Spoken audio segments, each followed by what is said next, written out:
Yesterday we have discussed about this mechanism. Whatever the protein are there, a translated protein. So this protein exactly,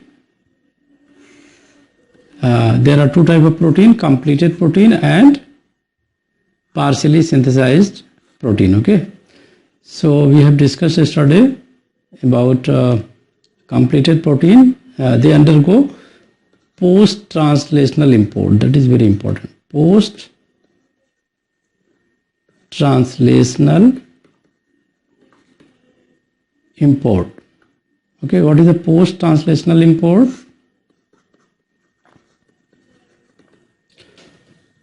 Means post-translational modification. Okay, N-glycosylation, O-glycosylation,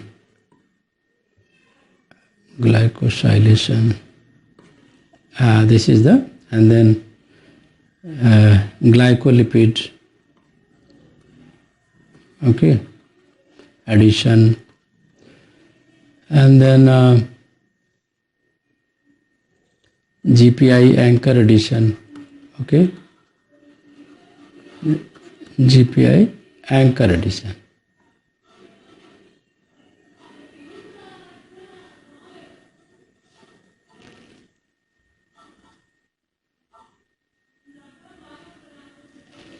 Let me check. I think there is some problem.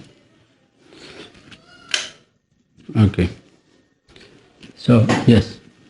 So this is the post-translational modification. So what is the complete story? Complete story is like that. Let me start the blackboard. Okay. So I think more faster way of getting the concept, right? So what I'm taking, this is a complete cell, suppose. All right. What happened? There's no smooth drawing.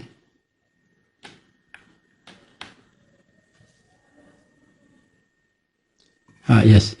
So now you can see we have discussed that this is a nucleus. Okay. And yesterday we have discussed about what is the role of NES. So mRNA after the synthesis, they are coming into the cytoplasm. Cytoplasm, there is a ribosome, right? So there are two types of proteins. One is completed and other is co-translational protein. Okay.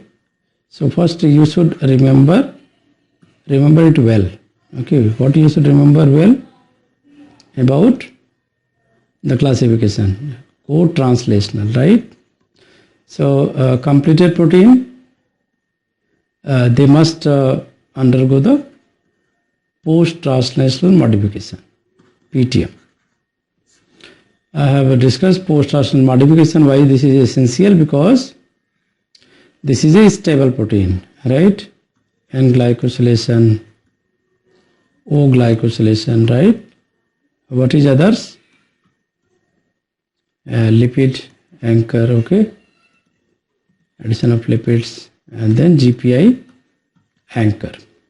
Any sort of mismanagement or lacking post-translational modification, this become problematic. Okay, why they become problematic? Because folding will be an issue.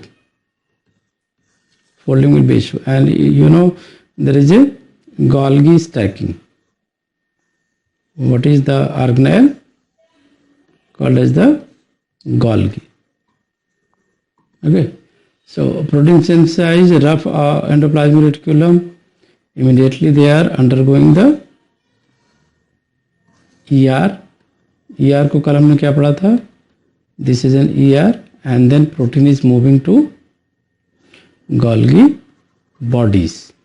So Golgi body is the main place of post-translational modification. Earlier we have seen about the SRP receptor.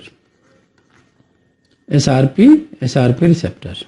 So they are available at which place? endoplasmic reticulum membrane.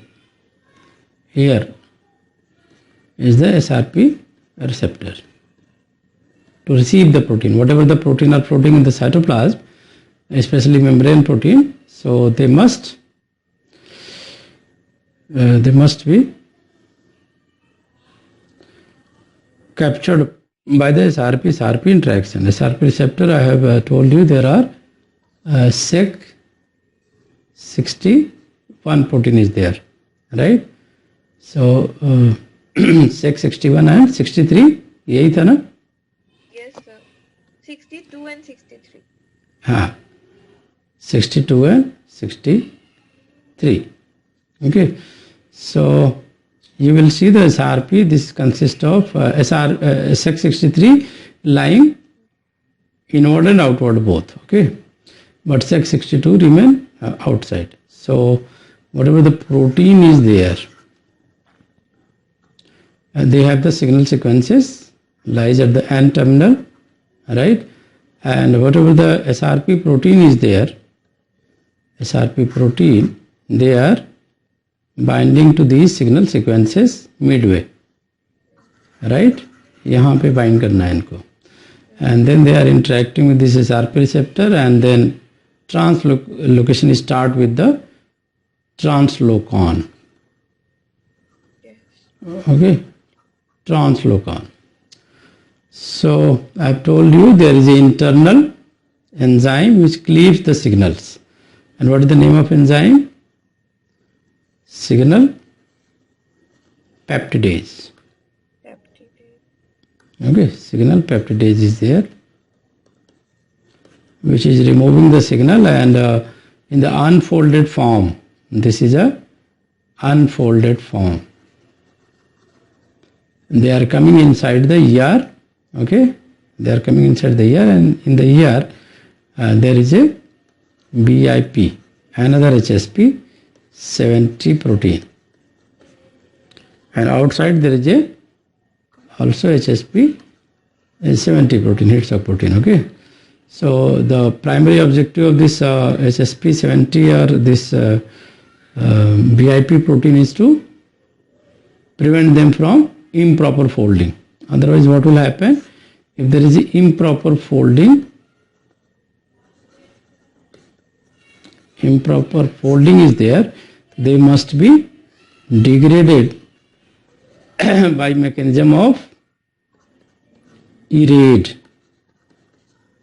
Okay, ERADE, and ERADE is the best mechanism of degrading all the improper folded protein by ubiquitin ligase.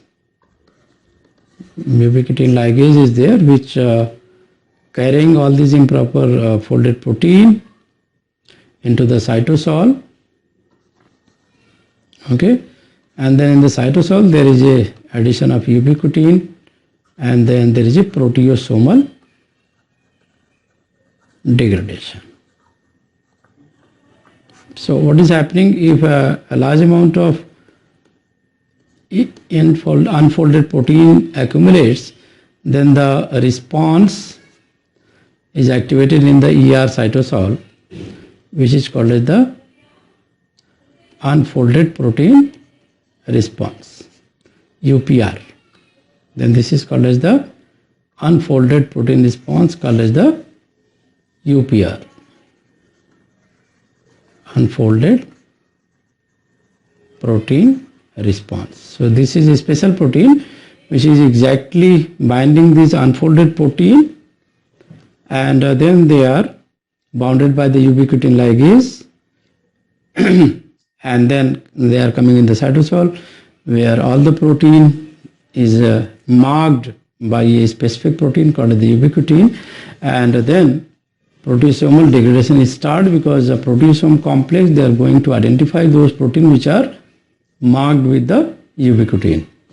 Okay, clear? This is clear? Yes sir. So the ERADE mechanism is important. Many times it has been asked in the examination, right? So improper folding, and you can ask me a question. Okay, how the cell is going to distinguish between the properly folded protein and improperly folded protein. So there is a large number of hydrophobic protein exposed. Generally in the properly folded protein, there is only one or two hydrophobic sequences exposed. But here there is a large number of what present? Hydrophobic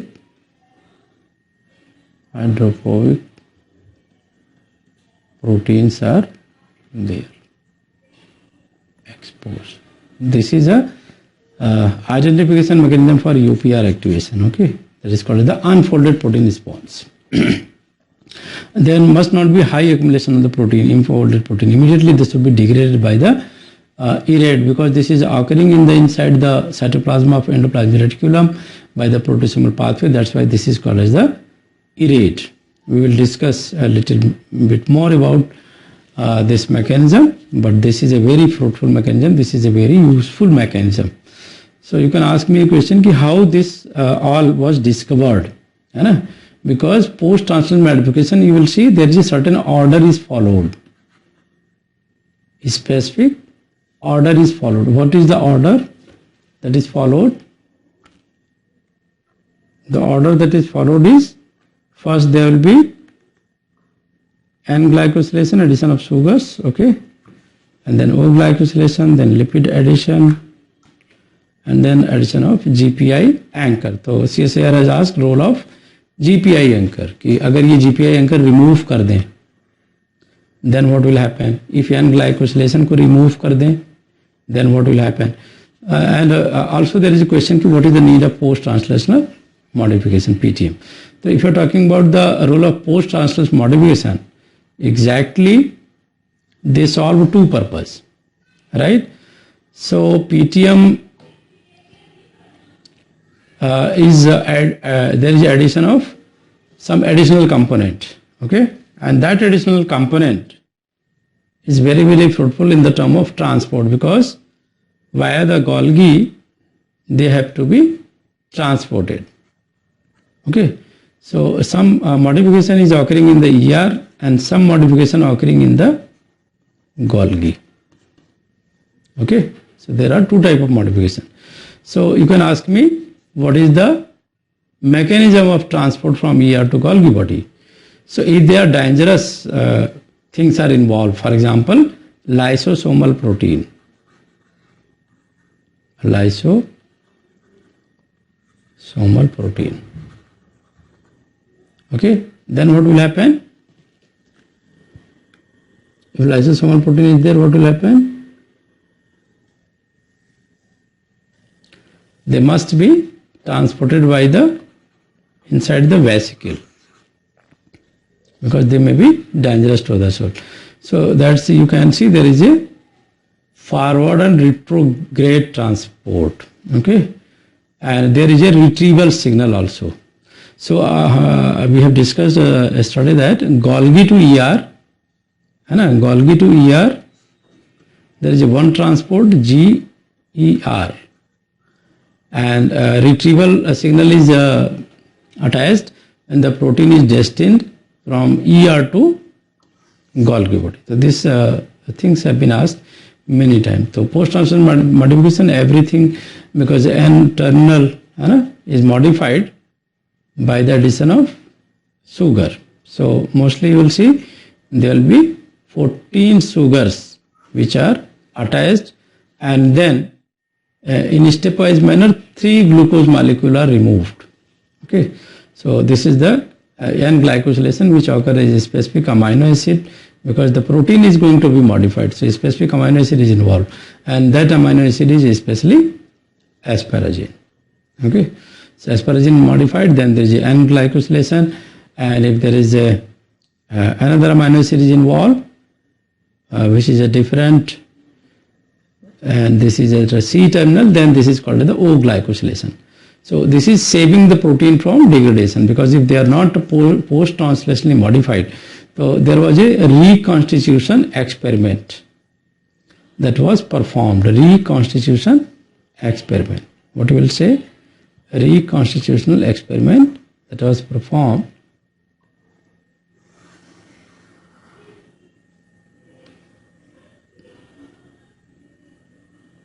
right. What is the name of experiment? Reconstitution experiment. So reconstitution experiment, what's all about? Means if you are creating a mutant,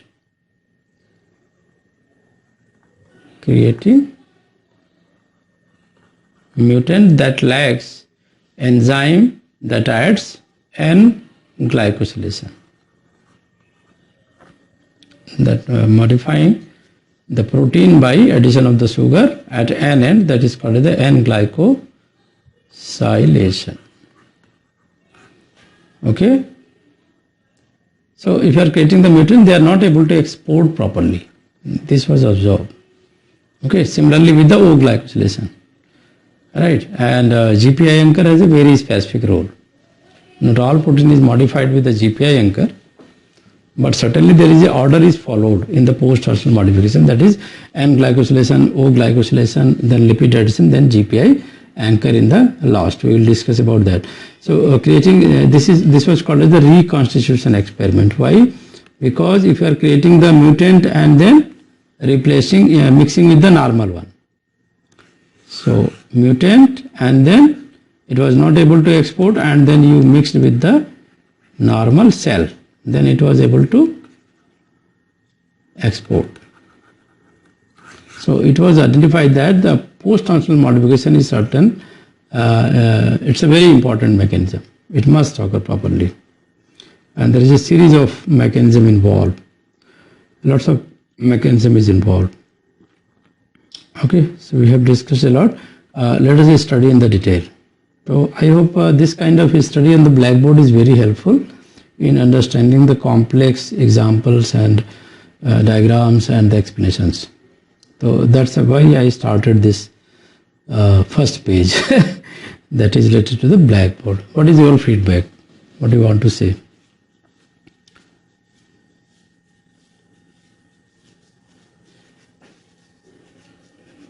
Am I audible? Yes, sir. So what do you think? This is helpful in understanding Yes, sir. the complex things in proper way? Okay. So it will also help you in recreate all the images. If you want to recreate on a white blank paper, then you can draw in that way, and then you can start the story, and then you can recall all that things. Right, Lakshmi? Yes, sir. Okay, so let us start with advanced study. So study we have discussed also about the this one, that is signal sequences. Membrane of the ear. Now you are able to understand it in more depth. What I'm talking about, the signal peptide sequence, membrane of ear, amino terminal KDL sequence. And this question was also asked. If you are removing KDEL sequence, then what happens? So whatever the protein is destined to, what is the function of KDL? Targeting lysosomal protein to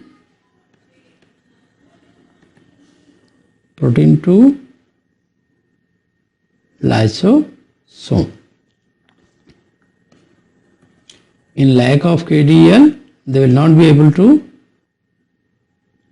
वैसे तो -6 phosphate होता है lysosome के लिए, but KDEL is basically not for lysosome. Very sorry. Removal of KDEL sequence results in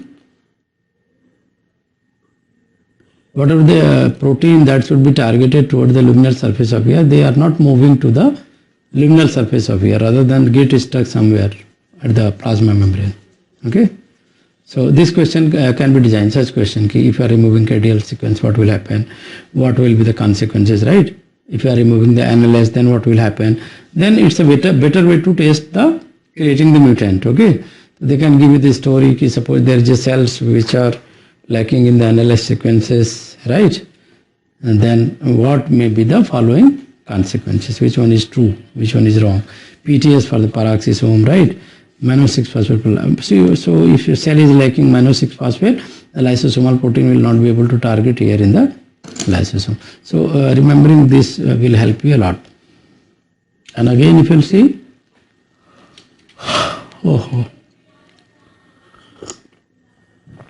and what about the co-translational mechanism, which is partially synthesized protein?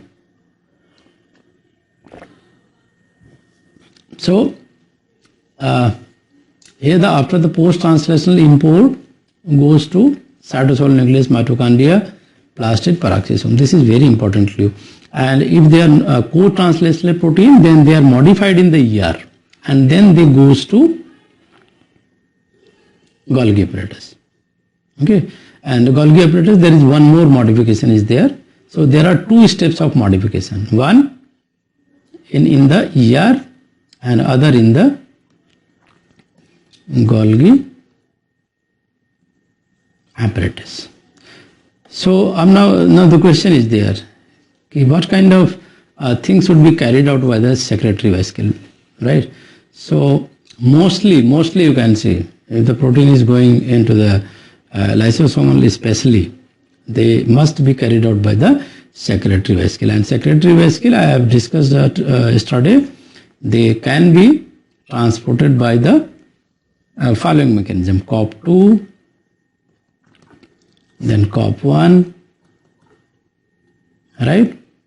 COP2 is anterograde, COP1 is retrograde, and this was asked in the CCR, retrograde. This is COP2 mediated is anterograde.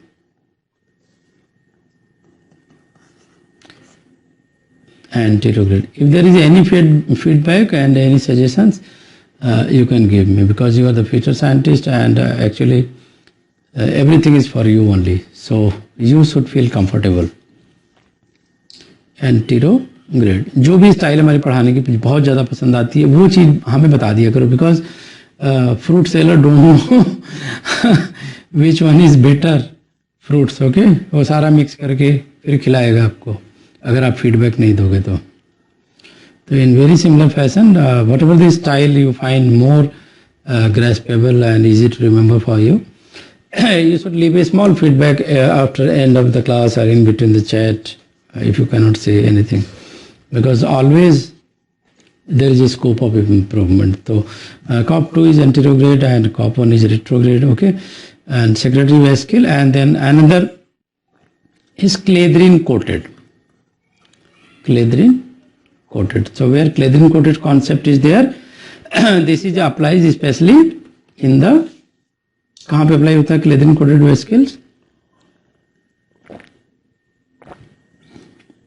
RME, receptor mediated endocytosis. तो specially अगर देखो तो secretary vesicle का purpose ही क्या है? Endocytosis. Okay, तो वहाँ पे क्लासिफिकेशन में हमने दिखाई थी, there are 3 mechanism of vesicular transport basically. What is the 3 mechanism? Tell me. One is the endocytosis, exo, and third one is transcytosis. Okay, transcytosis. So many of the viruses and this lysosomal protein even they are utilizing this mechanism of receptor mediated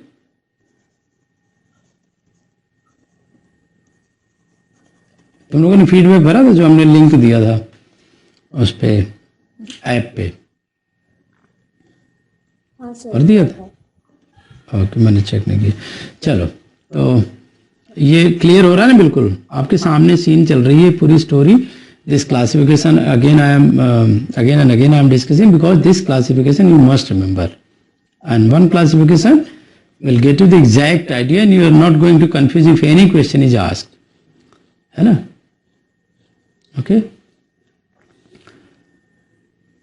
तो basic secretory vesicle का concept क्या है? If the protein is transported by endocytosis, endocytosis may be of 2 types: simple endocytosis or RME, receptor mediated endocytosis. ठीक है, exocytosis अंदर से बाहर जाना. Okay, and transcytosis, can you give the an example of transcytosis? Example से sir में पूछा हुआ था. और the best example of transcytosis, क्योंकि बहुत सारे बच्चों को पता होता है endocytosis, exocytosis and RME and endocytosis, receptor mediated endocytosis. ज़्यादातर वायरसेस आपकी बॉडी में जाने के लिए इसी का सहारा लेते हैं, क्योंकि ये रास्ता है जिससे लाइसोसोम पैक होता है. और ख़ास करके ट्रिपैनोसोमा एक है, वो कैंसर वाले जो वायरस हैं, वो आपका कोरोना वायरस भी इसी के थ्रू एंटर किया बॉडी में, राइट. तो रिसेप्टर मेडिएटेड एंडोसाइटोसिस. और ट्रांससाइटोसिस का क्या एग्जांपल है? Any idea?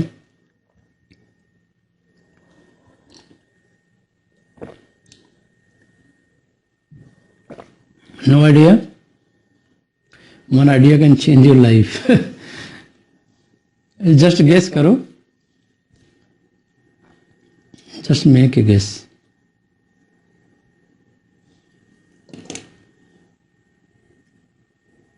No guess? आवाज कट तो नहीं रही आज? आवाज में ब्रेकेज तो नहीं है? मैं रिकॉर्डिंग हो रही कि नहीं यार? यस, बोलो बेटे.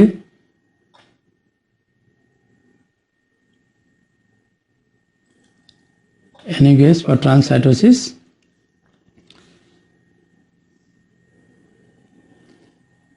Mother's milk. ओके, जो बच्चे को दूध पिलाती है mothers, breast feeding.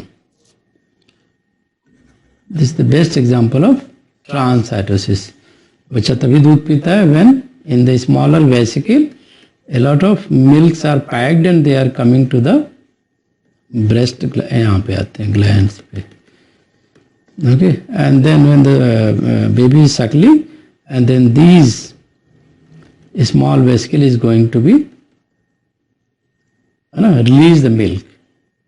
So this mechanism was called as transcytosis. This is clear? हाँ, ये मिल्क ग्लैंड एक्टिव होती है. इसका बहुत बड़ा मैकेनिज्म, बहुत अच्छा है. ट्रांससाइटोसिस को कहते हैं. ओके, तो आज तो मेरा टारगेट ये था कि मैं ये पढ़ाऊंगा, बट अनफॉर्चुनेटली ये नहीं पढ़ा रहा आज.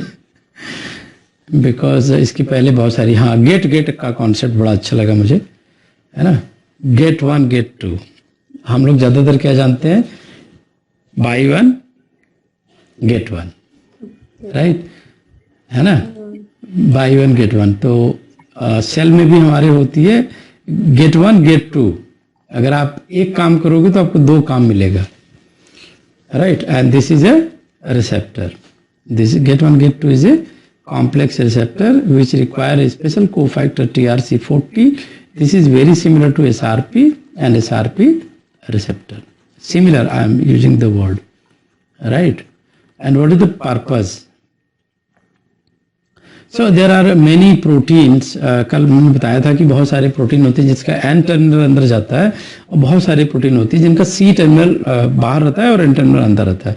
तो now for these protein, what is the mechanism, what are the receptor, how they are doing that, है ना.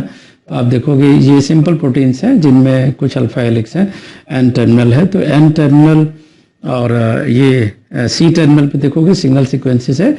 दे are not released by these proteins, है ना, ट्रांसमेम्ब्रेन सीक्वेंस. तो that's why N terminal is free. तो N terminal को carry करने के लिए एक स्पेशल रिसेप्टर, एक फैक्टर है. This is not receptor exactly, TRC40 factor. They are able to interact with the gate 1 gate 2 receptor. Okay, and in this way the translocan is there also, and the protein is inserted, and terminal is especially inserted inside the translocan, and you can see this one is remaining outside. So C terminal remain outside while rest of the protein coming inside, and as soon as they pass, this receptor is removed automatically, leaving the protein inside this transmembrane protein. So this one, this idea is buy one get one के नाम से याद रखो. buy one get one मतलब एक ही protein insert हो सकती है. ये सिंगल प्रोटीन के लिए ही एप्लीकेबल है ये TRC40 फैक्टर और गेट 1 गेट 2, ठीक है. तो C remain outside. This is also kind of post translational insertion of protein with the C terminal transmembrane sequence. Okay, because C terminal is not free, that's why additional factor and receptor is required. And this mechanism is called the post translational insertion of protein, simple proteins, right, not complex.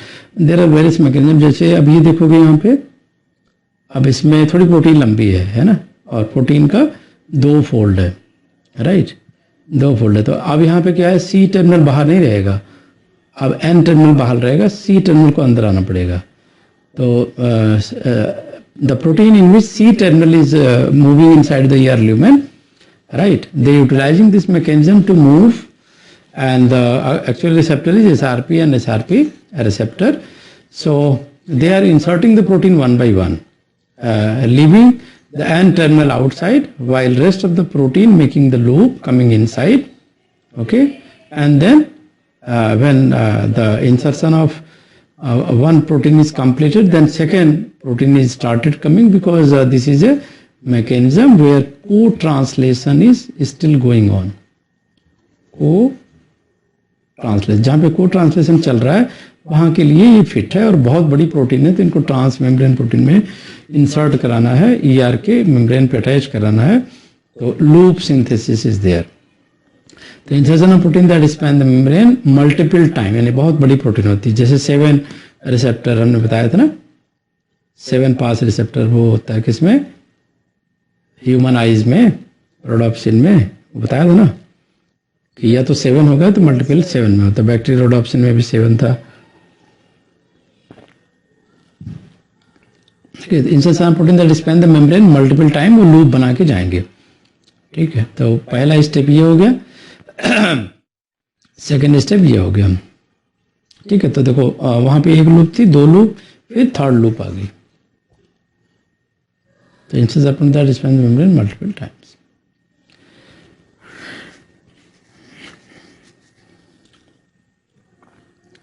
And now this is the whole mechanism, since translation is going on side by side, so that's why this mechanism is followed, where loop is going to form, right, loop is going to form. Okay, loop is going to form, and now you can see the first inserted and will remain outside, and then there is a loop created for the first protein, and then when the this is transferred inside, then coming the second protein, and then they also forming the loops.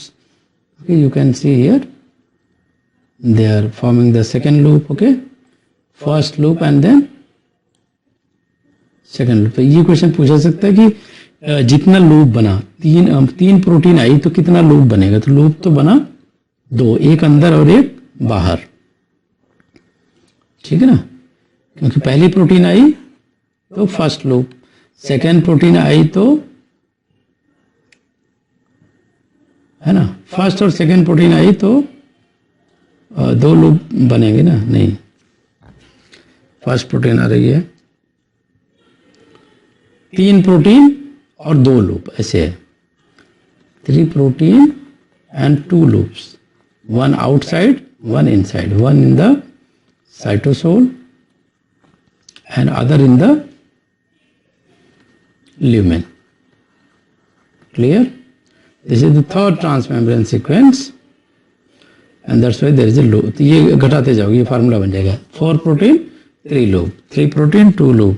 Okay, 2 proteins 1 loop. ये चलता रहेगा. Now what is the logic here? Exact logic is protein folding and processing in the ER. Now whatever the protein is there, they have been inserted at the endoplasmic reticulum membrane. Now they should further be processed. So what is the actual logic? Already we have discussed that what the protein is translocated, they remains in the unfolded state. They remain the unfolded, पहले नहीं folding हो जाएगी, folding बाहर तो बिल्कुल नहीं होगी, transport होने के बाद ही होगी, मेम्ब्रेन के इन साइड में जिसे आ जाएगी, मान लो ER की मेम्ब्रेन है तो this protein is in unfolded state, ये तो मैंने फोल्डेड बना दिया, ये अनफोल्डेड स्टेट होगा, ऐसे नहीं होगा, ऐसे होगा, राइट। तो now they remains in the unfolded state because of attachment of HSP70, यहाँ पे HSP70 अटैच रहता है तो इसलिए फोल्डिंग नहीं हो पाती है, and they are inserted and they are crossing the this endoplasmic reticulum and they coming into the lumen, ठीक है। So this is happening because the protein has not been translated properly, not completed, तो that's why अगर incomplete protein का folding कर दोगे तो वो तो मिस मैच हो जाएगा ना, प्रॉब्लम हो जाएगी, मिस फंक्शनल हो जाएगा। तो दैट्स वाई एक अंदर क्या है बाहर क्या है गाना बना है ना, एक बहुत पुराना गाना है राज कपूर का, है ना, अंदर क्या है बाहर क्या है, तो अंदर तो BIP है और बाहर क्या है HSP70, दोनों एक ही फैमिली के हैं, बट BIP का एडिशनल फंक्शन है, ये गाइड करता है प्रॉपर फोल्डिंग को भी। शुरू में तो वो अनफोल्डेड स्टेट में मेंटेन रखेगा, जैसे प्रोटीन ट्रांसफर होगी तो वो यहाँ भी ट्रांसफर हो गई अनफोल्डेड स्टेट में, राइट। लेकिन इसको BIP ने बाइंड कर रखा था, तो BIP ने गाइड करना है फर्दर। तो आपको बताया था कि there is a PDI isomerase, जो डाइसल्फाइड बॉन्ड को बनाते हैं उन एंजाइम का क्या नाम है, बोलो। जो SH को कन्वर्ट करते हैं, नोट्स देखो, SH को कन्वर्ट करते हैं SS बॉन्ड में, वो कौन सी एंजाइम होती है? हाँ, अरे कल ही तो बताया था, ऐसे बोलोगे।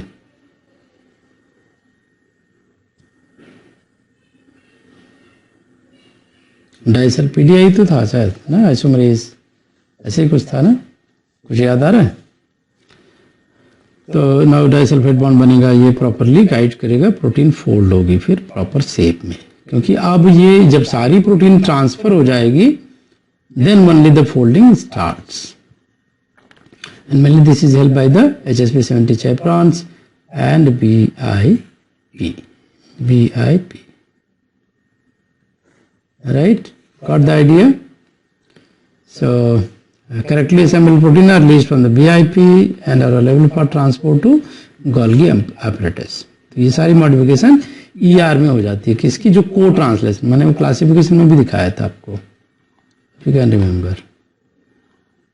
क्लासिफिकेशन वेरी इंपॉर्टेंट, यहाँ पे देखो ना, हाफ ER में हो रही है प्रोसेसिंग और आधा गोल्गी apparatus में। तो गोल्गी apparatus में तो क्या होगा, सेक्रेटरी वेस्किल बनेगी, यहाँ से जब ट्रांसपोर्ट होने की बात आएगी ना, ये छोटे छोटे पैकेट में कन्वर्ट कर देगा गोल्गी, है ना, ठीक है। यहाँ पे वेस्किल नहीं बनेगा, नो वेस्किल, क्योंकि यहाँ पे तो जो भी प्रोटीन ट्रांसलेट हो रही है इनकम्प्लीट है, तो वो सीधे सीधे क्या कर रही है कि एंडोप्लाज्मिक रेटिकुलम में भाई अंदर आ जाओ, बाहर मत खड़े रहो, अंदर आ जाओ, ठीक है, ऐसे बोला रहा है, अंदर आ जाओ, अंदर आ जाएगा तो ये फोल्डिंग करना स्टार्ट करेगा, फोल्डिंग स्टार्ट करेगा, तो अभी ट्रांसपोर्ट अगर ऐसे ही हो जाएगा नेकेड तो प्रॉब्लम होगी, तो दे नीड सेक्रेटरी वेस्किल, सेक्रेटरी वेस्किल में भी एंडोसाइटोसिस पर्पज और एक्सोसाइटोसिस और ट्रांससाइटोसिस, है ना, whatever the protein is inside they must be covered by a vesicles, so that's why this is called the secretory vesicles। secretory मतलब सिक्रीट होगा, बाहर जाएगा, है ना, ये कहीं भी मूव कर सकता है, ओके। तो गोल्गी का चूंकि दो एंड होता है, cis end receiving end, trans end sending end, है ना, ठीक है ना। तो जो पढ़ने वाले बच्चे हैं वो स्कूल कैसे जाते हैं, सामने की गेट से जाते हैं और सामने की गेट से ही बाहर जाते हैं, मतलब स्कूल, घर से स्कूल आएंगे सामने की गेट से और घर जाएंगे सामने की गेट से। जो राहुल गांधी टाइप के बच्चे होते हैं वो कैसे जाते हैं स्कूल, और सवेरे घर से स्कूल आते हैं फ्रंट गेट से और घर कैसे जाते हैं, पिछले गेट से, okay.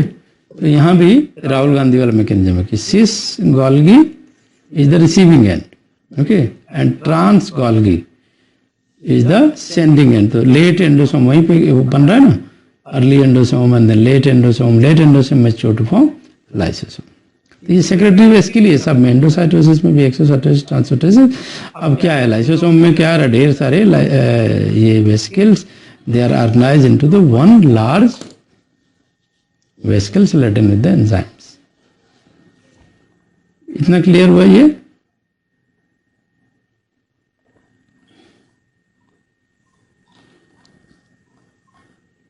Right? So abnormally folded or improperly folded assembled protein target for degradation. Right? So protein folding in the ear, you can see the mechanism by the diagrammatic pathway. This is the signals, right? And the protein is coming inside, and the BIP is attached. This is the unfolded protein. Now BIP is removed, then folding is start. Proper folding. So correct folded protein released from BIP. तो folding होगी तो ये हट जाएगा. N-linked glycosylation is the first step of modification, okay? And what is the amino acid where this glycosylation, N-linked glycosylation is performed? That is asparagine. Right? Asparagine. You can see here. This is the asparagine. Okay? Asparagine पे modify होगा. ये जो देख रहे हैं ना डॉलीकोल है ना, लटक रहा है ना, इससे बहुत सारा शुगर, फॉस्फेट है, फिर एस्टर ग्लूकोसामिन है, फिर इससे मैनोज है ना. ये टोटल होके 14 हो जाते हैं कार्बोहाइड्रेट के रेजिड्यू. इसमें से 3 ग्लूकोज है, तो ये स्टेप वाइज डिग्रेडेशन होगा. देखो यहाँ पे 3 है ना, 2 है, ये ब्लू वाला कितना है, 2 है. ठीक है, ये कहाँ अटैच हो गया, ये अंगूर का दाना अटैच हो गया एस्पैराजिन से, राइट. अब यहाँ पे देखो ये कितना है, 2, ये भी 2 है, ये जितना था उतना ही है सारा चीज, और ये 3 का 3 है. But 3 glucose residue are removed in each step. तो ये वाला जो था ये खत्म हो गया. अब बचा क्या, एस्पैराजिन से लटकता हुआ 2, ये 4, ये 6, 3 9 और 2 11. तो टोटल यहाँ पे कितने थे, 14. 14 माइनस 3 कितना हुआ, 11. हाँ, तो कितना ग्लूकोज रह जाता है ये क्वेश्चन पूछ सकता है in the N ester glucosamine, और हटता क्या है. तो glucose is removed, rest everything remains same. And what is the constitution of protein, sorry sugar, N ester glucosamine, mannose and glucose. NAG man, NAG man glucose, ये 3 होती है. Glucose हट जाता है, फिर नागमैन बच जाता है खाली. NAG man that is attached to the asparagine, that is called the N glycosylation. Complete mechanism of N glycosylation. कल से यहाँ ठंडा पड़ रहा है, पंखा रात में चलाया, तबीयत खराब हो गई. फिर योगा करके फिट किया हमने अपने आप को. तो योगा से ही होगा. 14 sugar addition, this is called the glycosylation. 3 sugar are removed, so total 11 remains, है ना. All reactions occur in the endoplasmic reticulum before transport to Golgi body. ठीक है, तो मैंने बताया था कुछ पोर्शन एंडोप्लाज्मिक रेटिकुलम में होगा और कुछ पोर्शन गोल्गी बॉडी में हो. तो एंडोप्लाज्मिक रेटिकुलम में क्या क्या हो रहा है वो देखना है, और गोल्गी बॉडी में क्या क्या हो रहा है फिर हम आगे बात करेंगे. तो membrane anchoring glycolipid contain phosphatidyl they are also called as GPI anchor. GPI anchor इसी को कहते हैं जब ये आपका फॉस्फेटिडिल एनासेटॉल होगा, right, then this is called the glycosyl phosphatidyl inositol. GPI का फुल फॉर्म क्या है,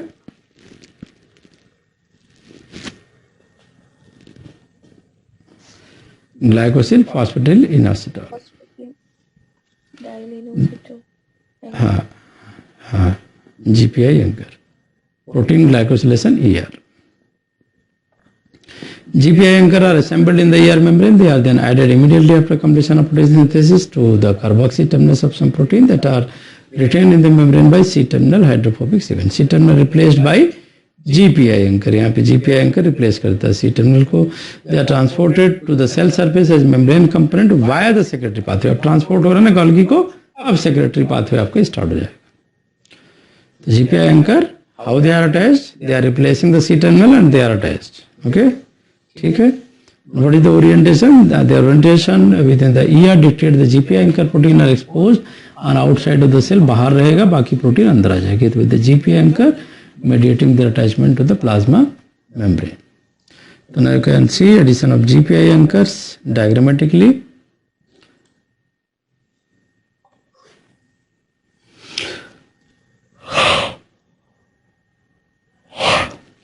अब ये पॉलीपेप्टाइड है. This is A polypeptide. Okay, and GPI anchor मैंने बताया था तो फास्फोडेटाइल होगा, तो वो यहाँ पे अटैच होगी inside the endoplasmic. GPI anchor are assembled in the ER and then added to polypeptide anchor in the membrane by carboxy terminal membrane spanning region. C terminal पे अटैच हो गया. ये देखो पूरा सिस्टम है GPI एंकर, और यहाँ पे ये अटैच हो गया. So this is a new carboxy terminus is joined to NH2 group of ethanolamine, leaving the protein attached to the membrane by the GPI anchor, which contain a 2 fatty acid chain linked to the inositol head group, and an oligosaccharide portion consists of mannose and glucosamine. मतलब GPI anchor क्या है? GPI is a 3 component. हमने पहले discuss किया था इसको. And they also contain the fatty acid. What is the ERADE? Full form of ERADE मैंने कहा था, मैं बताऊंगा. What is the function of ERADE? ERADE का फंक्शन क्या बेटा? ERADE का फंक्शन protein degradation. हाँ, and this full form is ER associated degradation. ER associated degradation.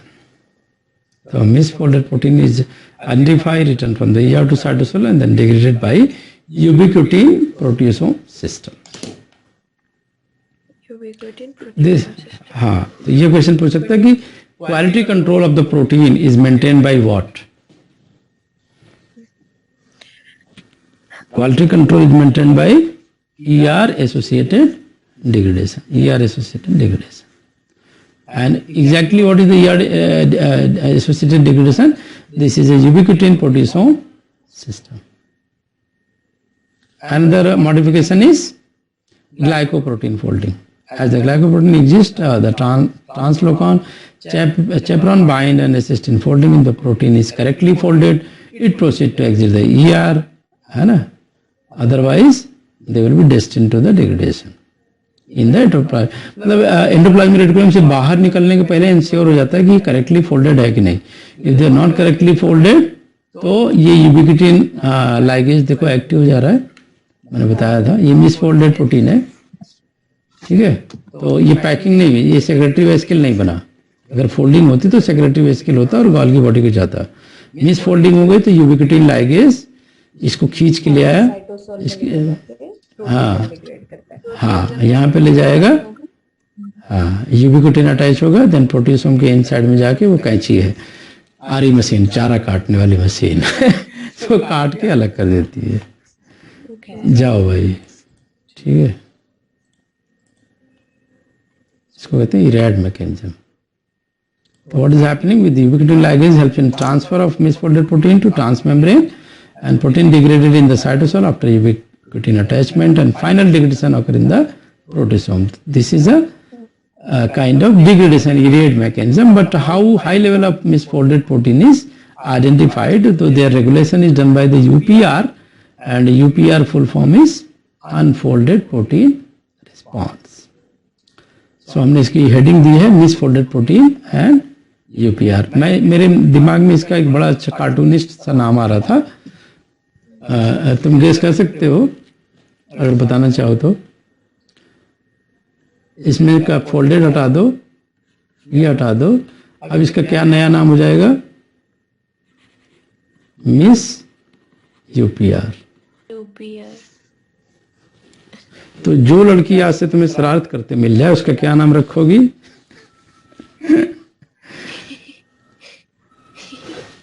है ना, ये मिस UPR मतलब मिस फोल्डेड है. जैसे वो देखोगे शॉर्ट वीडियोस आते हैं ना, तो उसमें एक टैग लाइन लिखी होती है, पापा की परी बहुत ही दुष्ट बच्चियों के लिए वो टैग लाइन होती है. तो उसको क्या कह सकते हो आप? Miss UPR. Unfolded protein response. तो how this is performed you can see, यहाँ पे जब ज़्यादा मिसफोल्डेड प्रोटीन हो जाती है तो UPR system is activated and UPR system helps in the large scale degradation of the protein. तो what is the first step, ये देखोगे न्यूक्लियस है, राइट, न्यूक्लियस है, इसमें 3 तरह के रिसेप्टर एक्टिवेट होते हैं और ये यार ल्यूमन है जहाँ की सारा डिग्रेडेशन होना है, ठीक है। तो देयर आर सर्टेन लो रखा हुआ है फोटो, 2 पार्ट में कर दिया उसको, पहले मैं पूरा दिखा रहे थे, देखो है ना, अब ये समझ में नहीं आ रहा था तो ये आ गया। तो UPR target gene encode chaperones, lipid synthesis enzyme and ERAD protein, एक साथ 3 को एक्टिवेट करता है यूपीआर, ठीक है। UPR target gene encode chaperones, lipid synthesis enzymes and ERAD protein, तीनों को एक्टिवेट कर देगा।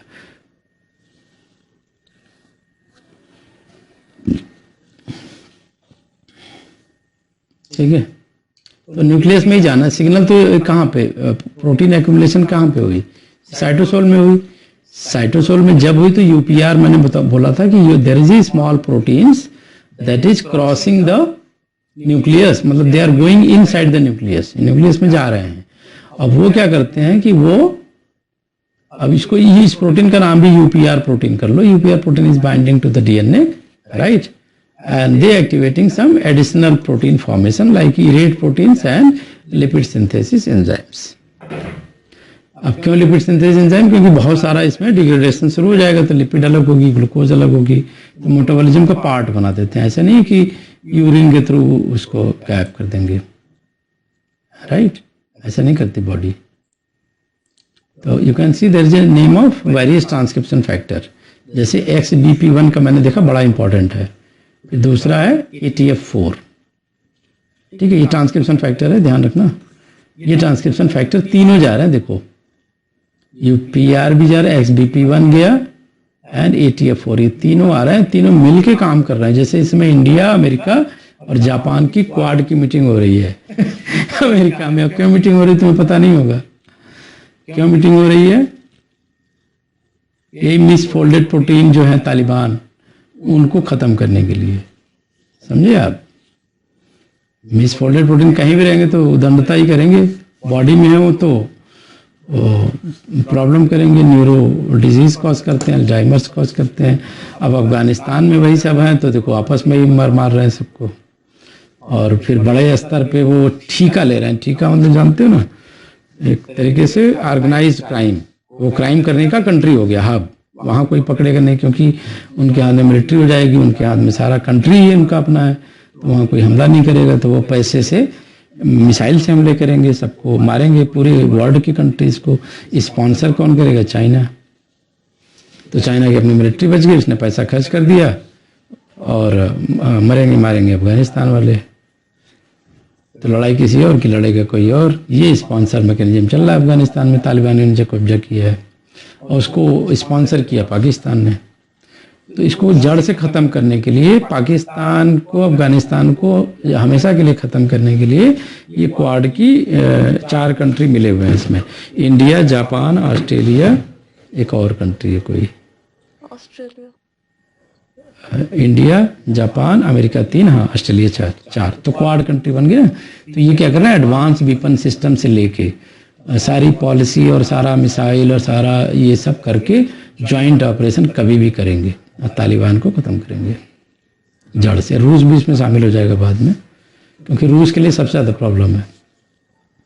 तो इसी तरह से ये मिसफोल्डेड प्रोटीन है अब इनको जैसे हमला करके अफगानिस्तान पे कब्जा किए, तो इसको कब्जा करने में कौन हेल्प किया, अमेरिका ने तालिबान को, ठीक है ना। ये जो बाइडन की राहुल गांधी टाइप का है, इसको बुद्धि तो है नहीं, तो अब इंडिया को बहुत अच्छा अपॉर्चुनिटी है वर्ल्ड लीडर बनने की, क्योंकि अमेरिका फेल हो गया सारा सिस्टम। बुद्धि मतलब है नहीं, मिसाइल तो बड़े बड़े हैं, बुद्धि है नहीं, तो बुद्धि तो हमारे इंडिया के पास है, एक से एक बुद्धि है। तो नाउ यू कैन सी इन्होंने बुद्धि लगाई, कैसे बुद्धि लगाई, 4 कंट्री बना लिए, ट्रांसक्रिप्शन फैक्टर ढेर सारे आ गए, EF2, ATF, XBP, है ना। अब देखोगे इनका रिसेप्टर भी है, IRE1, ATF6, PARC, राइट। तो ATF6 क्लीवेज नाम दिया है जब ये इन्वॉल्व हो जाएगा, मतलब तीनों मिलके एक ही कंट्री में हमला करेंगे तो मारना आसान है। This is same mechanism going on here. Unfolded protein response इनको नाम दिया गया क्योंकि ये ज्वाइंट ऑपरेशन है, ये एक का ऑपरेशन नहीं है, राइट। तो unfolded protein response activate 3 receptor simultaneously, 3 receptor simultaneously active हो रहे हैं। फर्स्ट इज, नोट कर लो, IRE1, first is IRE1, second one is ATF6, third one is PARC। ठीक है, तो याद कैसे करोगे?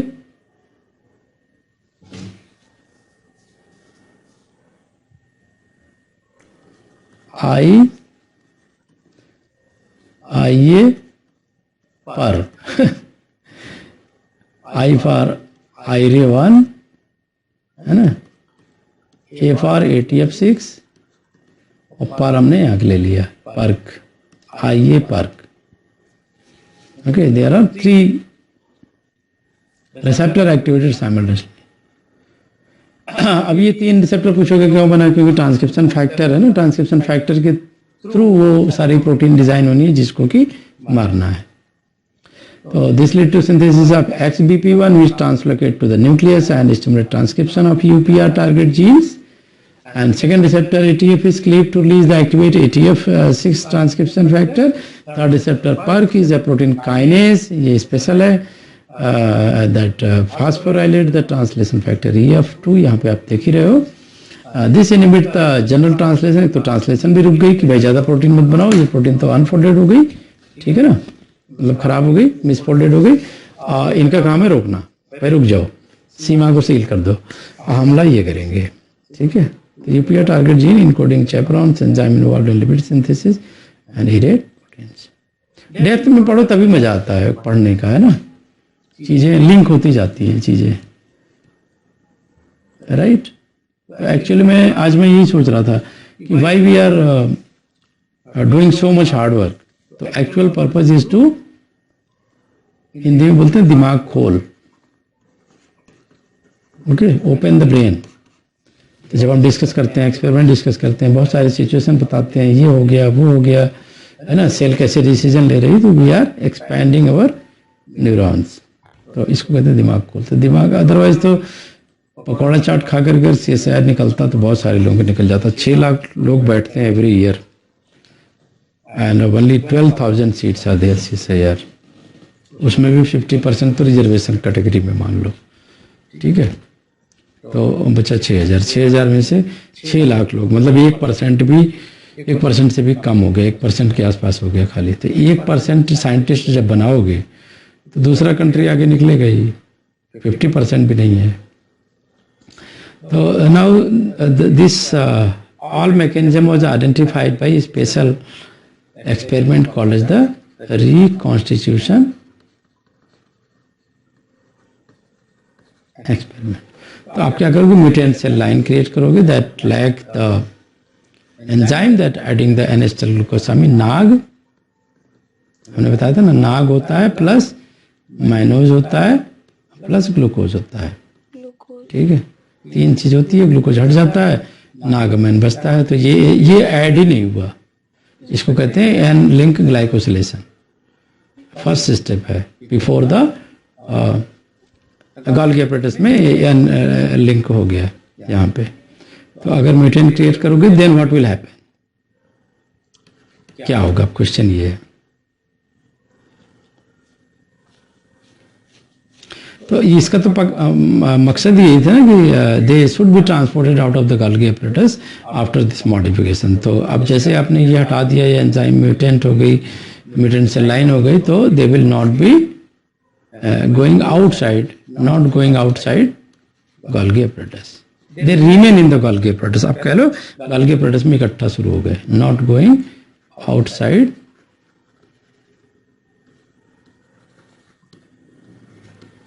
गोल्गी एपरेटस, ठीक है। इससे पता चला कि एन ग्लाइकोसिलेशन बहुत ही इंपॉर्टेंट है। This is called the reconstitution experiment. क्या बोला गया, रिकॉन्स्टिट्यूशन एक्सपेरिमेंट। व्हाई, बिकॉज अगर इन्हीं म्यूटेंट सेल लाइन को इनक्यूबेट कर दो again with the normal cells, तो the function started immediately. Mutant cell mix with the normal cell. So variety of experiment established that this result from vesicular transport of protein from the Golgi stack. ये prove करता है कि एक तो vesicular transport ही होता है ना, और ये पोस्ट ट्रांसलेशनल मॉडिफिकेशन बड़ा इंपॉर्टेंट है क्योंकि इंश्योर करती है गोल्गी बॉडी कि ये सारा हो चुका हो काम, तभी हम वेसिकल में ट्रांसपोर्ट करेंगे, नहीं तो हम डिग्रेड कर देंगे. एक डायग्राम दिखाते हैं, उससे समझ जाओगे.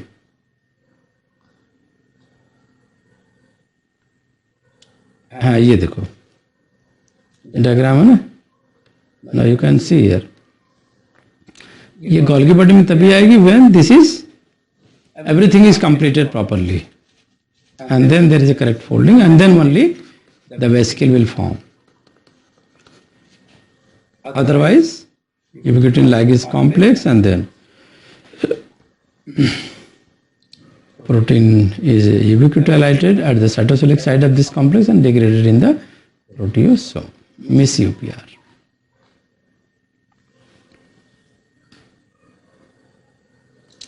तो ये एक्सपेरिमेंट का डायग्रामेटिकली देख सकते हो.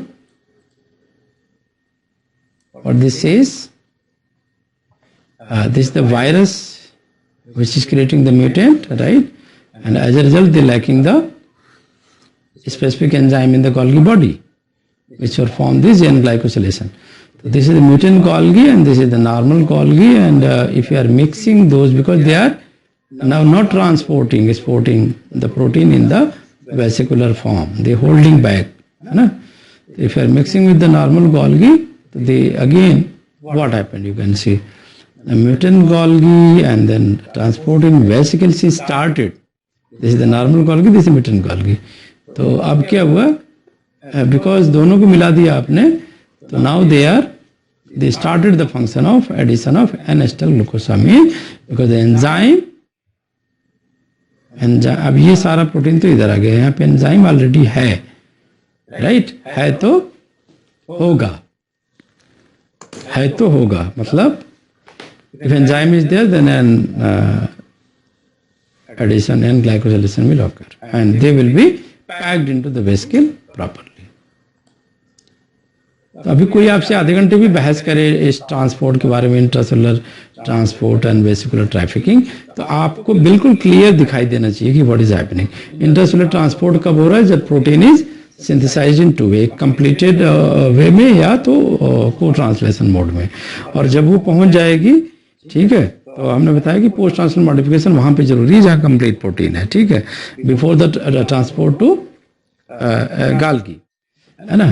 तो थोड़ा सा पोस्ट ट्रांसलेशनल मॉडिफिकेशन में गाल्गी में आ गए.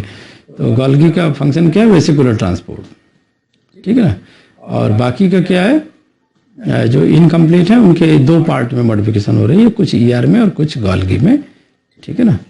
तो गाल्गी में ये सारा हो रहा है, N addition, O glycosylation, lipid, GPI anchor, all that. है ना. तो दिस इज द, अब ना हम पढ़ते हैं about the vesicular transport. What is the topic? We started vesicular transport. यहाँ पे क्या हो रहा है? आपको देख पा रहे हो? ये क्या है? Golgi. What is this? This is A Golgi. और ये क्या है? ER, right. तो अब आप देखोगे दो तरह की चीजें हो रही है. वेसिकल बन रही है, प्रोटीन आ रहे हैं, वेसिकल में पैकिंग हो रही है, that is called the transport vesicle. और ये एर्जिक में जा रही है. What is ERGIC? एर्जिक मतलब endoplasmic reticulum to Golgi body. Okay, समझ रहे हो? यहाँ पे जाते एक्सपोर्ट सिग्नल है, ये अटैच हो रहा है फिर गोल्गी में. तो protein and lipids are carried from ER to Golgi in transport vesicle that but from ER exit side, that is called the ERES. ERES मतलब ER एग्जिट साइड. और एर्जिक बोलते हैं तो इसका मतलब है ER Golgi intermediate compartment. ERGIC बड़ा नाम पूछा हुआ CSR में. What is ERGIC? एर्जिक के नाम पे क्वेश्चन छोड़ देते हैं. तो this is an ER Golgi intermediate, क्योंकि दोनों का डेस्टिनेशन हो रहा है ना, ER एंड गोल्गी बॉडी का intermediate form ERGIC, and are then carried to Golgi. Luminal ER protein targeted for Golgi are bound by transmembrane protein. Sorry, एक second.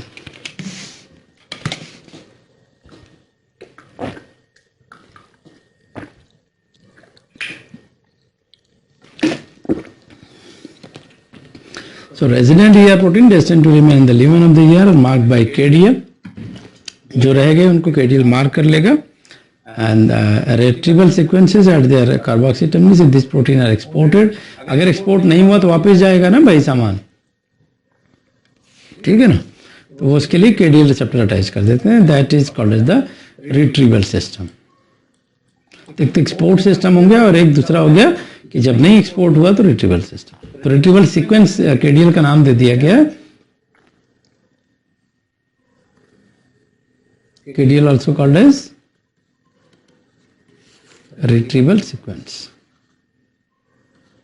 Note कर लो।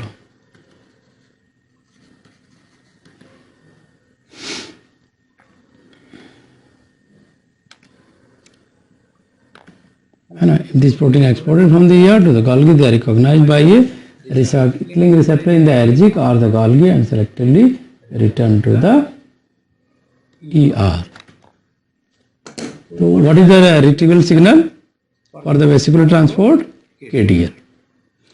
एक्सपोर्ट हो गया तो ठीक है, नहीं तो वापस बुला लेंगे। एक्सपोर्ट कहाँ से होगा? एरेस से होगा, ER एग्जिट साइड से।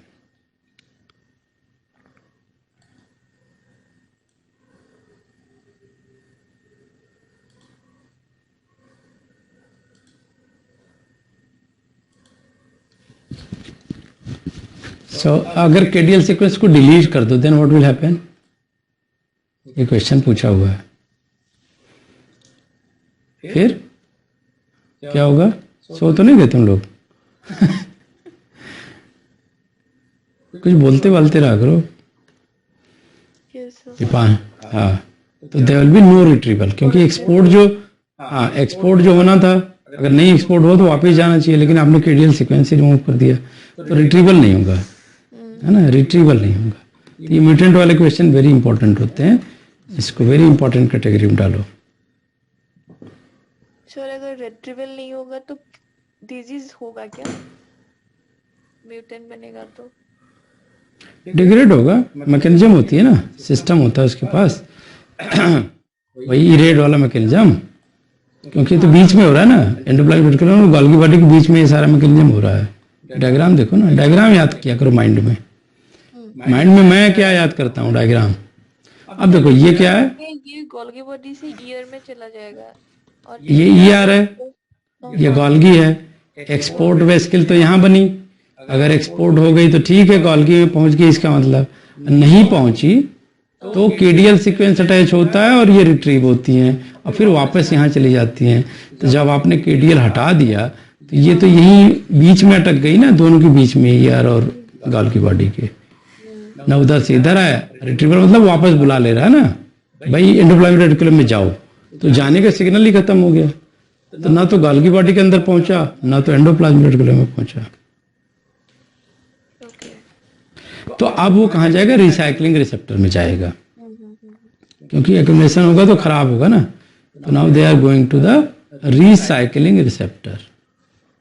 अच्छा क्वेश्चन पूछा आपने। होता है वो वाले प्रोटीन्स वो है जिनको एंडोप्लाज्मिक रेटिकुलम में ही काम है, ऐसा ना? नहीं, वेसिकुलर ट्रांसपोर्ट जिनका होना है, ठीक है, तो वो गोल्गी में आ रहे हैं, लेकिन कुछ प्रॉब्लम की वजह से या म्यूटेंट की वजह से कह लो, या कुछ भी प्रॉब्लम को हो सकती है, इंटरनल ना हो, पोस्ट ट्रांसलेशन मॉडिफिकेशन ना हो, शुगर ना ऐड हो, है ना, तो वो क्या हुए कि अब भाई उसका रूल है गोल्गी का कि वही प्रोटीन एक्सेप्ट करेगा जो परफेक्ट होगा। हाँ। ठीक है, कोई भी प्रॉब्लम होगी तो उसको साइटोप्लाज्म में फेंक देगा, वो अपने अंदर एक्सेप्ट नहीं करेगा, क्योंकि एक बार उसके अंदर आ गया तो इसका मतलब सब कुछ ओके है और वो ट्रांसपोर्ट कर देगा उस ऑर्गेन में, तो वो तो ऑर्गेन खराब हो गया ना।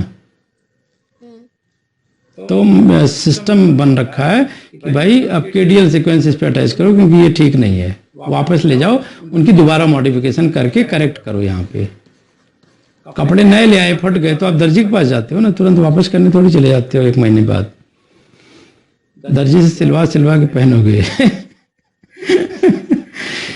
है ना। अब दर्जी मर गया तब क्या करोगे यहाँ पे वही हो रहा है, KDL ही मर गया है ना। तो सिलवाने वाला काम ही खत्म हो गया अब तो। अब आपके पास कपड़ा बचा है, दर्जी है नहीं, है ना। मतलब ये रिसाइकलिंग रिसेप्टर हो रहा है ना भाई, केडीएल आया, रिट्रीव कर लिया, फिर इसको करेक्ट करो, फिर भेजो, फिर गड़बड़ हो गया, फिर यहाँ केडीएल रिसेप्टर आया, केडीएल अटैच करो, फिर यहाँ भेजो। इसको कहते हैं रिसाइकलिंग रिसेप्टर।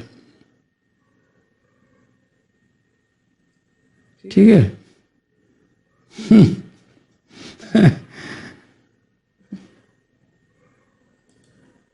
पहले अफगानिस्तान वाला सुनते थे खुंद ज्यादा था, फिर वो उसको मार दिए सब, फिर बरादर था उसको भी मार दिए सब, तो आपस में ही चल रहा है मारा पीटी अभी। तो ये बड़ा अच्छा क्वेश्चन था आज का ना, if schedule sequence deleted then what will happen. Maximum लोग नहीं बता पाएंगे इसका आंसर इतने डिटेल में कि रिसाइकलिंग वो चलती है ना, और दर्जी का काम करता है, बार बार रिपेयरिंग के लिए जाती है। केडियल सीक्वेंस बहुत ही हेल्पफुल है। ये देखो, ये मैंने इसको लिया है, processing of N linked oligosaccharide in Golgi. तो इसको कहते हैं प्रोटीन ग्लाइकोसिलेशन। कैसे होती है देखो, सिस पहले क्या अटैच होता है वो ध्यान देना है, सिस में, मीडियल में और ट्रांस में, तीन होगा। तो सिस में क्या ऐड होता है, ये क्वेश्चन पूछ सकता है कि सिस में mannose residue are remove and NAG is added. NAG is added, ये क्या है, मैनोज रेसिड्यू। ठीक है, तीन ही रह गया, देखो तीन रह गया, और नाग ये सिंगल वाला आ गया, तीन रह गए, तो कितने हट गए, 3 2 5 1 6। याद रखो 6 मैनोज हटता है, 6 mannose minus in the cis. ठीक है, नाग इज एडेड। मेडियल में क्या हुआ, fucose and acetylcholine galactose are added. Medial में पहुंचा तो नाग ही था इसके पास। अब उसके बाद जब ट्रांस को जा रहा है तो ये सारे एडेड हो गए, फ्यूकोस नाग गैलेक्टोज, फ्यूकोस नाग गैलेक्टोज। फिर लास्ट में साइलिक एसिड। ये पूछा हुआ है सर में, साइलिक एसिड का फंक्शन क्या है।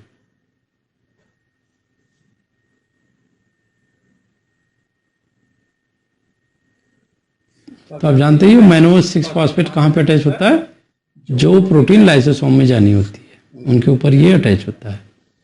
तो इसलिए इसको कहा है lysosomal protein, targeting of lysosomal protein bye phosphorylation of mannose residue. तो मैनोज ये बन गया, एन-एसिटाइल ग्लूकोसामाइन और मैनोज जुड़ा हुआ था, तो सिर्फ उसका फास्फोरिलेशन करना है, तो मैनोज 6 फॉस्फेट बन गया, और अब ये ट्रांसपोर्ट हो सकता है।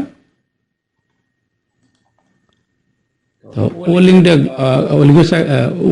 modification है, O-linked sugar is added in the same way like N-linked glycosylation, O-linked glycosylation occur in the Golgi bodies। बस इतने बताना था इसमें। कहाँ पे होता है, सेरिन एंड थ्रेओनिन रेसिड्यू पे, they are occurring inside the Golgi body।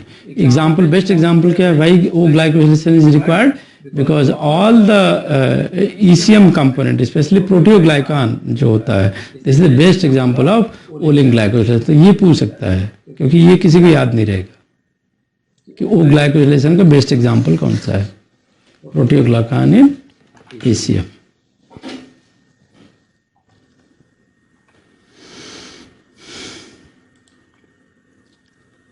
What is the role of Golgi body? अब ये देखो प्रोटियोग्लाइकान का स्ट्रक्चर है।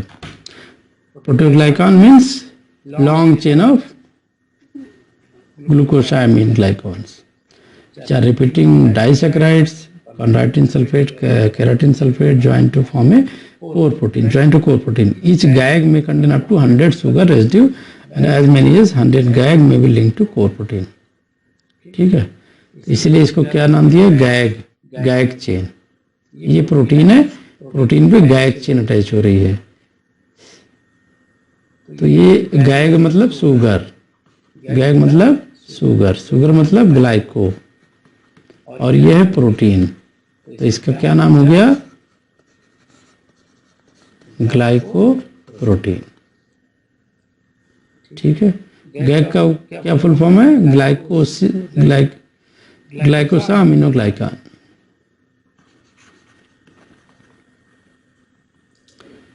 फीडबैक जरूर दिया करो ना, इससे मोटिवेशन भी मुझे मिलता है, मुझे आइडिया भी लगता रहता है कि तुमने क्या ग्रेस्प किया, क्या अच्छा समझ में आया, कौन सा टेक्निक तुम्हें ज़्यादा वर्क कर रही है, because every brain has a different receptor, some is having the gag, some is having no gag, है ना। तो जितना ज़्यादा रिसेप्टर तुम्हारा एक्टिवेट होता है किसी चीज़ से, वो हम बार बार करेंगे तो आपको मैक्सिमम ब्रेन एक्टिवेट होगा।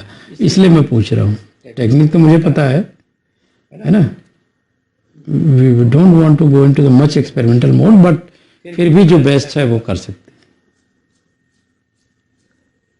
हैं। तो गैग का पार्ट है ये, देखो, है ना, ये कॉन्ड्राइटिन sulphate, keratin sulphate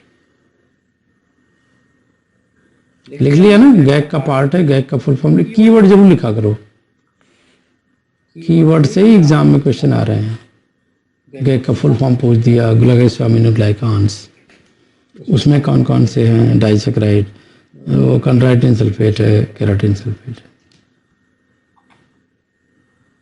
role of Golgi body, स्पिंगोमाइलिन कहाँ पे बनता है, ये पूछा हुआ क्वेश्चन। स्पिंगोमाइलिन कहाँ बनता है, गोल्गी बॉडी में, लिख लो। ग्लाइकोलिपिड कहाँ बनता है,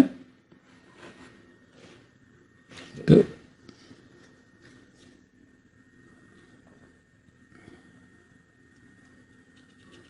पूरा स्पिंगोमाइलिन नहीं बनेगा, लेकिन मैक्सिमम बन जाता है। इसमें ग्लूकोज एडिशन का काम रह जाता है, तो वो बाद में होता है, साइटोसिलिक साइड में होगा।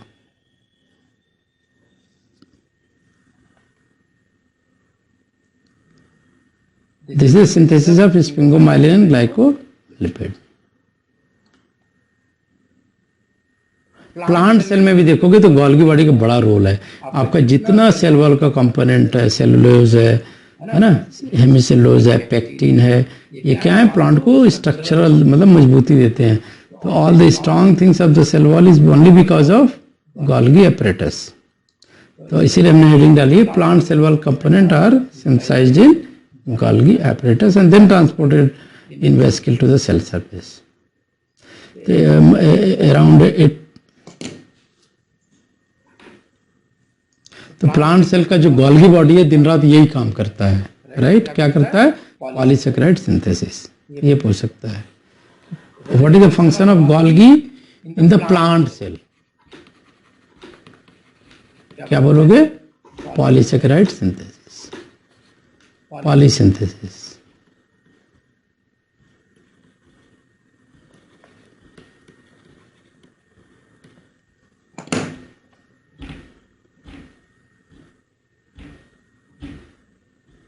ठीक है, तो protein sorting and export from Golgi. तो ट्रांसपोर्ट कहाँ से होगा, मैंने आएगा सामने से, सिस से, ईआर से सिस एंड रिसीव करेगा गोल्गी बॉडी का, और ट्रांस एंड बड़ा होता जाता है।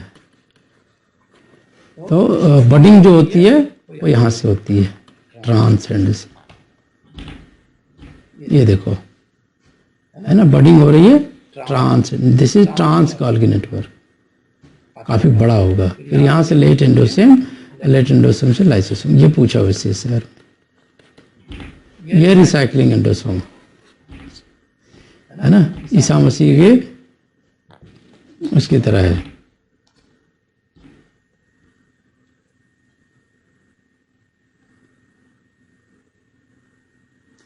तो protein retain inside the Golgi in case of any problem, otherwise they either transported directly via trans recycling endosome बन जाएगा, है ना, and that helps in movement of protein of the Golgi body into the plasma membrane. फिर बात आती है क्लोथिन coated vesicle की endocytosis, receptor mediated endocytosis, COP2 mediated COP1।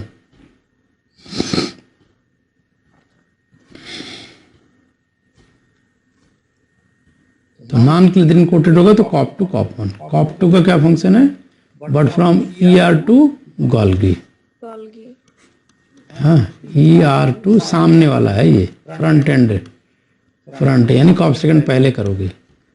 अब जब वापस आएगा रिट्रीवल सिग्नल होगा तो ER2,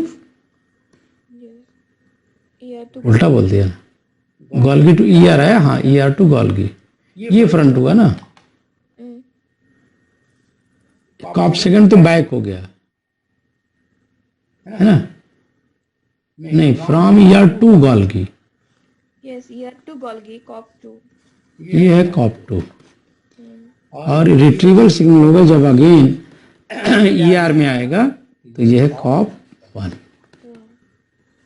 यहाँ पे रिट्रीवल सिग्नल होगा, रिट्रीवल पाथ है।